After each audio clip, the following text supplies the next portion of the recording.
Ukiweza kujibu swali ambalo nitakuuliza kutokana na 10,000 unachukua. Hamna shida, niulize tu swali lolote. Au sio? Yeah. Umeona hiyo 10,000 hiyo? Hiyo 10,000 hiyo inatakiwa tugawane mimi na wewe. Sawa? Tugawane mimi na nani? Mimi na wewe. Lakini katika hiyo 10,000 inatakiwa wewe unizidi mimi shilingi 50 tu. Unizidi mimi shilingi ngapi? Shilingi 50. Sasa utanipa shilingi ngapi ili unizidi shilingi 50? Ukiweza kujibu hili swali unabaki na hiyo 10,000. Kumekucha. Let's go. Tulia kupiga mahesabu.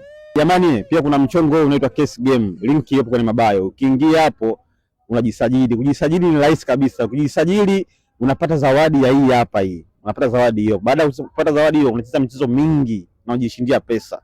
Mambo ya Case Game. Jamani, ni kweli. Link ipo kwenye mabayo hapo. Case Game ndo mchongo mzima. Bwana jamaa. Vipi? Shwari.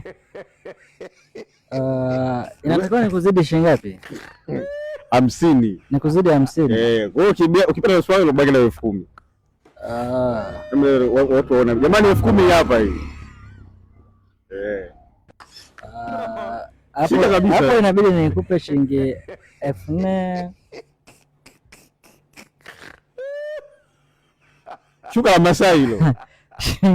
Swali lako mbona kama gumu?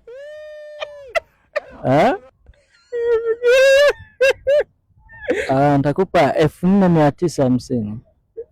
4,950. 4,950. Alafu unabaki na shilingi ngapi?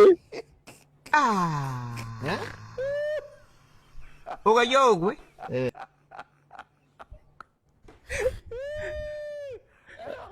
Ile 10,000 yangu ndugu yangu. Hiyo 10,000.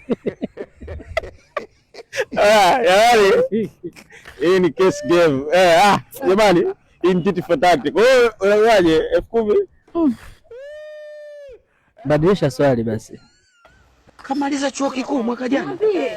Form 6 kafuta pia, chuo kikuu kaenda kamaliza, sasa ndio yuko kwenye kazi. Kazi zake sijui anawaunganisha wabunge wa Tanzania, wa nchi nzima Afrika yote, hiyo ndio katibu wao. Kweli? Kabisa.